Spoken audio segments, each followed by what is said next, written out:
Foi aqui na Rua 15 de Novembro, na Rádio Clube, que começou a trajetória profissional de um dos maiores radialistas aqui de Ponta Grossa, Osíris Nadal. Osíris, nos seus mais de 60 anos de carreira, acompanhou diversas fases do esporte aqui na cidade, mas foi pela sua cobertura de seleção brasileira que ele se destacou. Com 9 anos de idade, fui morar na Rua 15 e, por coincidência, fui morar do lado da Rádio Clube. Isso em 1954, no dia 24 de agosto daquele ano, quando Getúlio Vargas, presidente da República, se suicidou. Aí não teve aula por causa do lamentável falecimento, né? E aí eu morava do lado da rádio, fiquei ali na rádio, sentava ali e tinha um cidadão chamado João Alberto Gaspar, que todo dia ele chegava por volta de 6h15, 6h20, correndo com um monte de jornal debaixo do braço, e ia fazer o programa das 6h30 da Rádio Clube. Aí um dia eu disse, eu vou falar com esse cara. Eu gostaria que o senhor trabalhar com o senhor queria aprender a fazer rádio. Então suba aqui. Daí eu comecei nessa faixa de 11 anos, mais ou menos, a fazer rádio escuta, a fazer o plantão para ele, pegava resultado, levava no estúdio. Enfim, eu era o fornecedor das informações para ele. Aos 13 anos já comecei a participar, criei a Sala Internacional do Esporte, que não é uma criação minha, é uma criação do Cláudio Karsug, acho que era na Jovem Pan que ele fazia na época. E aí eu passava resultados, comecei a falar no microfone, foi. Assumi daí o programa das 18h30, ao lado do João, eu redigi o programa, aí eu já estava na faixa dos 14 anos, e depois eu passei a ser repórter com o Barro Júnior, era o narrador e eu era o repórter. Aí veio, na sequência, a Taça da Legalidade, na época da Revolução, de 64, e eu era o repórter. E de repórter passei a narrador, e de narrador passei a titular das programações da rádio, com o João Alberto já se afastando um pouco, porque ele foi transferido para Francisco Beltrão, e aí eu devo muito ao João Alberto. O João Alberto que me ensinou as coisas. E como repórter foi onde eu procurei obter maior êxito, e graças a Deus, modéstia à parte, consegui. Tornei-me um dos principais repórteres esportivos. Hoje eu posso falar de boca cheia, sem vaidade, um dos repórteres mais respeitados no Brasil, a ponto de ser ponto de referência de informação sobre seleção brasileira. Em 2022, na Copa do Mundo do Catar, Osíris foi homenageado pela FIFA por ser um dos jornalistas que já participou da cobertura de mais de 10 Copas do Mundo. Recentemente, em 2024, na Copa América, ele recebeu homenagens de uma TV do México. Primeiramente, um saludo a México, la gente hermana. Siéntanse privilegiados que este saludo viene de una leyenda. Um legado, ser limpio, honesto, ser ético e ajudar as pessoas. Este es mi perfil. Es Osíris Batista Nadal, un orgullo de Ponta Grossa, una eminencia del periodismo sudamericano, tradicionalista, clásico, que ha cubierto 12 Copas del Mundo. Em 1981, eu falei, Pena, eu vou transmitir o jogo do Japão. No Flamengo vai estar classificado para decidir o título mundial com o Liverpool e nós vamos arrebentar, nós vamos fazer esse jogo. Você é louco, você é doente, você é isso, aquilo. Não, pode deixar que nós vamos fazer. E esse foi o grande desafio da minha vida em termos profissionais. E de repente, não mais do que de repente, eu consegui, pela credibilidade, a venda dos comerciais, acertei com o governo do estado um apoio, e quando eram meia-noite aqui no Brasil, meio-dia lá, ou 1h da tarde lá no Japão, em Tóquio, nós entramos no ar como a primeira emissora, a radiodifusora de Ponta Grossa, a entrar no ar do Japão direto com o Brasil. E nós transmitimos a vitória do Flamengo diante do Liverpool por 3-0. Isso fez com que o nosso prestígio, assim dizer, entre aspas, né, a popularidade, o conhecimento ganhasse. Eu, por exemplo, vendia publicidade por telefone. Alô, Bianca, vou transmitir do Japão. Custa tanto, pode fazer, de você eu confio. Então nós tínhamos muito acesso, e nós tínhamos patrocínios, por exemplo, nacionais, Sambra, Imasa, Kim Brasil, Antártica. Então eram patrocínios nacionais porque nós éramos a grande audiência do Rádio Esportivo de Ponta Grossa.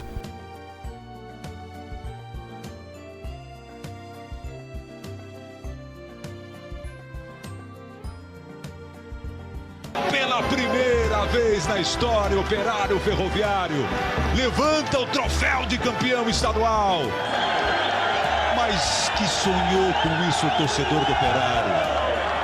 Osíris acompanhou o Operário nas diversas fases, quando o Operário jogou lá nos anos 60, jogou também as divisões do Campeonato Brasileiro, e ele se emocionou muito ao ver o Operário sendo campeão pela primeira vez. Ele foi às lágrimas, então foi um momento muito legal ao lado do Osiris. E também tem outro momento que eu destaco, que foi quando o Operário subiu para a Série B do Campeonato Brasileiro. Eu estava do lado dele no campo e a gente se abraçou muito, se emocionou, porque eram anos de expectativa, anos o torcedor aguardando para ver o Operário voltando para uma das principais competições do futebol nacional.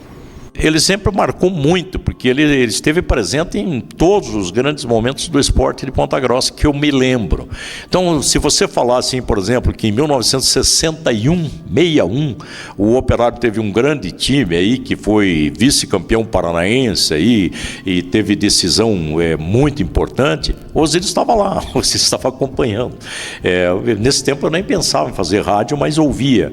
E aí você pegava assim, os grandes comentaristas, todos trabalharam com o Osiris Nadal, e para mim, eu não tenho dúvida de que o Osiris foi o maior cronista esportivo de Ponta Grossa. Eu não tenho dúvida de afirmar isso, porque nós tivemos grandes pessoas, assim, grandes vultos no esporte aí, no rádio, na televisão, mas o Osiris Nadal foi um cara que teve durante todo esse tempo, né? Se você pegar aí 79 e tirar 15, você vai ficar com mais de 60 anos de rádio do Osiris Nadal, né? É um negócio extraordinário para qualquer pessoa. E ele sempre foi um cara de uma participação assim muito destacada. O Osiris esteve presente em todas as fases do esporte de Ponta Grossa, boas e ruins. Várias coisas que ele fez ao longo da trajetória profissional dele que impactam até hoje, né? Por exemplo, na maioria das cidades do Paraná, a programação esportiva geralmente é na hora do almoço ou no final da tarde. Aqui, graças ao Osiris e ao movimento que ocorreu na Rádio Clube, a programação esportiva tradicionalmente é às 11 da manhã. A imprensa de Ponta Grossa passou a ser vista. Mesmo quem não trabalha com o Osiris, eu já fui para fora com coberturas em rádio, em outros veículos, indo a lugares fora daqui, não trabalhando com o Osiris, e as pessoas, Ponta Grossa, a terra do Osiris Nadal, eu conheço o Osiris Nadal, fui com o Osiris Nadal para uma Copa do Mundo, para uma Copa América, enfim. Então ele acaba sendo uma bandeira, né? um baluarte do esporte, do rádio esportivo ponta-grossense, para onde você vai. Então, você fala do Osiris, você fala de um ícone da comunicação, não só de Ponta Grossa, mas a nível mundial. Um cara que desbravou o rádio esportivo ponta-grossense, que levou, o nome de Ponta Grossa para as principais cidades do mundo, principalmente pelo fato dele acompanhar a seleção brasileira, não só a Ponta Grossa, mas também o estado do Paraná, com aquele famoso bordão dele, o Paraná te abraça.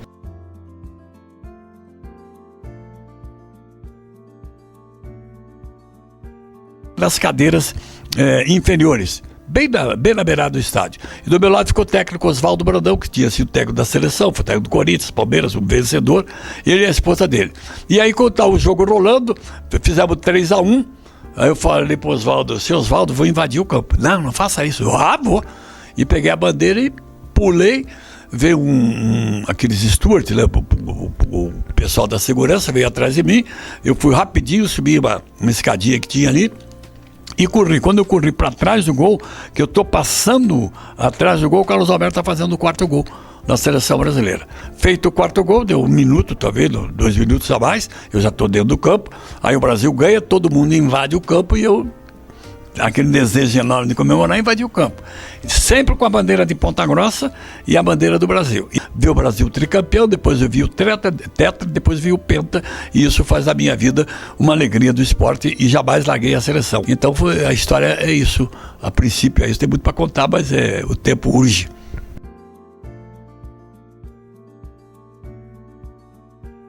Em 65, quando o Brasil voltou da Copa do Mundo, eu decidi fazer uma entrevista com o Pelé. Eu disse, eu tenho que entrevistar o Pelé. Esse cara, vou dar um jeito de entrevistar o Pelé. E aí fui para Santos, isso em 65, fiquei 15 dias com o Pelé, fui na casa dele, fui na Vila Belmiro, e aí fiz uma entrevista com o Pelé de cerca de 1 hora aproximadamente. Aí conheci o Dondinho, conheci a mãe dele, conheci a Lúcia, conheci o Zoca, enfim, a família, porque a gente começou a viver internamente a casa do Pelé. E aí, nessa entrevista na Vila Belmiro, eu tinha um gravador geloso que era de fita. E essa fita acabou enroscando, mas eu não vi. Eu fiz a entrevista com ele e não vi. Aí agradeci e tal, disse um abraço, ele ficou jogando bilhar com o Berdan e eu voltei pro hotel. E aí no hotel fui ver, a fita estava tudo enrolada. No dia seguinte botei na Vila Belmiro lá. Tava ele jogando bilhar de novo lá, ele, o Berdan, Zito, Lima, enfim, o pessoal sentado ali no degrau da Vila Belmiro. Não tinha frescura de hoje de assessoria, você tem que pedir licença para falar. Daí, Pelé, preciso um favor teu, tem uma notícia ruim para te dar. A nossa entrevista de ontem, a fita enrolou e eu perdi toda a entrevista, Pelé. Ele estava jogando bilhar, disse, espera um pouquinho aí, espera que eu já te atendo de novo. E aí nós reproduzimos a entrevista. E aí eu fiz a matéria para o jornal Diário dos Campos e para a rádio, e do Diário dos Campos os 10 capítulos. Écio Arantes do Nascimento, Dico para a família, Pelé para o mundo. Dico era o apelido dele, dado pela mãe e pelo pai, o seu Dondinho, e ele ficava Dico. Então quando a gente chamava ele de Dico, ele já olhava, sabia, alguém que me conhece. E aí fizemos um relacionamento muito bom.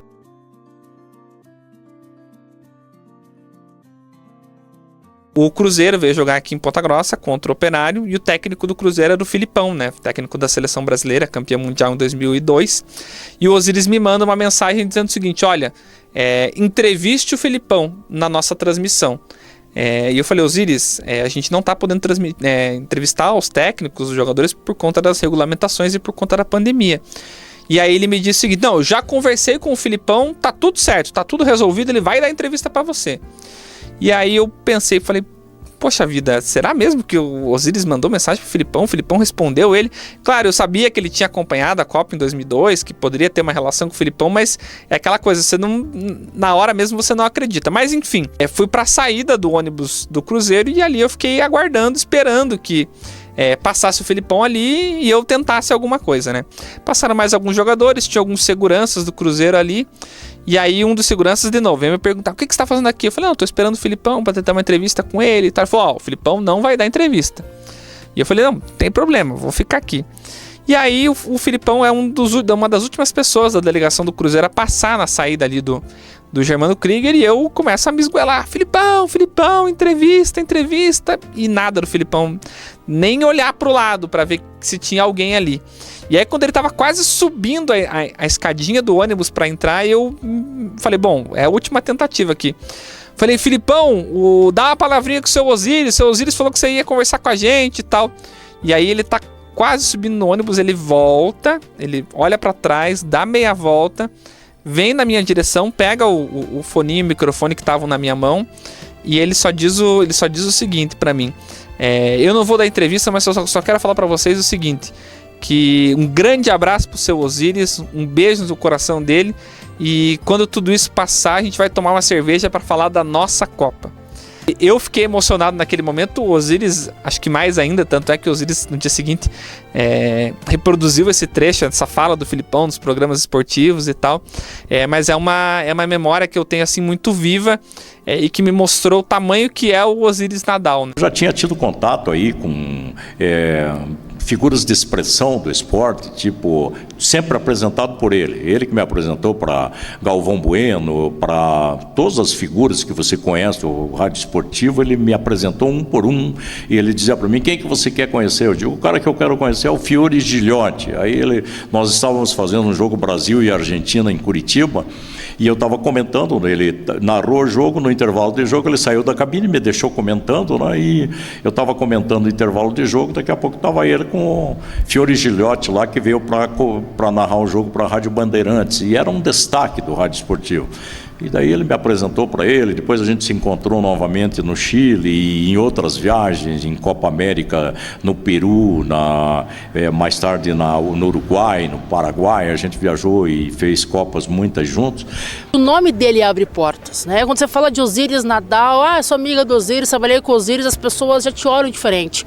Até tive a oportunidade, por exemplo, profissional em Cascavel, através do nome dele, né? Abri uma vaga lá, na época, para a TV local, e o Osíris me indicou para essa vaga, né? Então, pela amizade, pelo conhecimento. Então, quando você fala do Osíris, as pessoas nem querem muitas referências, né? Pelo que ele representa.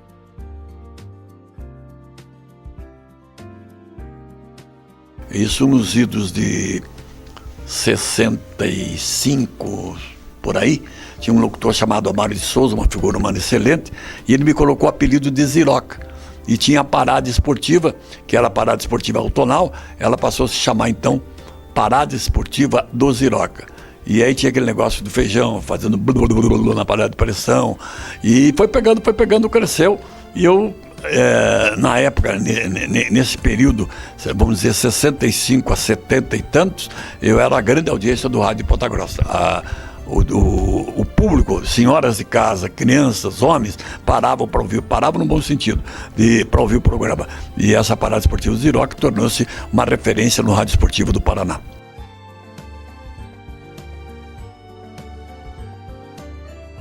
Veja bem, deixar legado é uma coisa difícil, né?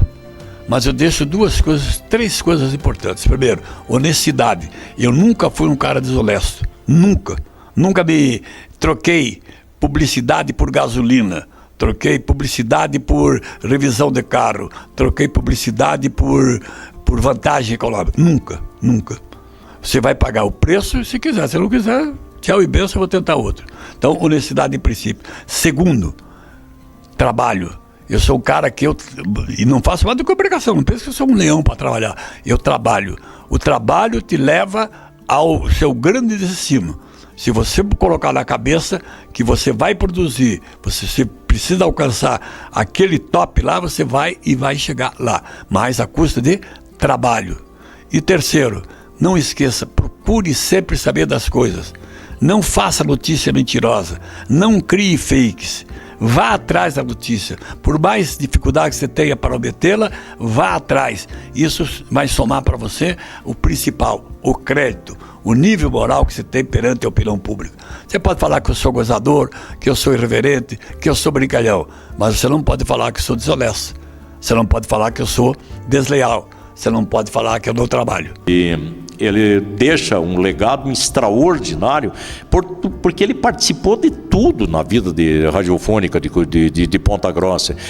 Vamos dizer, 60 anos de rádio. Para você ter uma ideia, a rádio mais antiga do Paraná hoje, que ainda continua no ar, é a Rádio Clube de Ponta Grossa aqui. Tem deve ter 80 anos aí, é de 1940, então são 60 mais 24, 84 anos está no rádio. Esses 84 anos ele participou de 60 anos, então ele é um cara que deixa um legado extraordinário. Ele falou com as figuras, com o bispo da cidade, com o general da cidade, com os prefeitos todos que passaram. Ele foi secretário de comunicação social do município, ele foi vereador, ele teve uma participação assim na vida de Ponta Grossa em função do rádio extraordinária, e tem até hoje. Não tenho dúvidas que o legado que o Osiris deixa é de que a gente pode buscar e pode correr atrás dos nossos sonhos, né? O Osiris conta muito a história da Copa do Mundo de 70, né? Quando ele vendeu lá os pacotes de passagens aéreas para o México e foi para lá, né? Então, quer dizer, ele talvez ali não imaginasse que ele pudesse ir para uma Copa do Mundo. Quando pintou essa oportunidade para ele, ele falou, não, vou atrás, vou vender esses pacotes aéreos e vou, enfim, vou para a Copa do Mundo, né? E ele esteve presente num momento que vai ficar marcado na história do futebol, né? A melhor seleção brasileira de todos os tempos, enfim. E o Osiris estava lá com a bandeira de Ponta Grossa, estava lá na fotinho com o Pelé. Então eu acho que esse é o grande legado, né? De correr atrás, de buscar os sonhos, de acreditar naquilo que a gente gosta e, acima de tudo, fazer o que a gente gosta. Sempre persistir no que acredita. Um cara que sempre priorizou a informação, que sempre entende de que o comunicador precisa estar mais perto da notícia, e com isso eu acredito que ele leva muito isso, né? De sempre não medir esforços para levar a informação pro torcedor. No caso dele, né, que foi repórter, que foi narrador por muito tempo, é de levar a emoção para quem está nas ondas do rádio da melhor forma possível.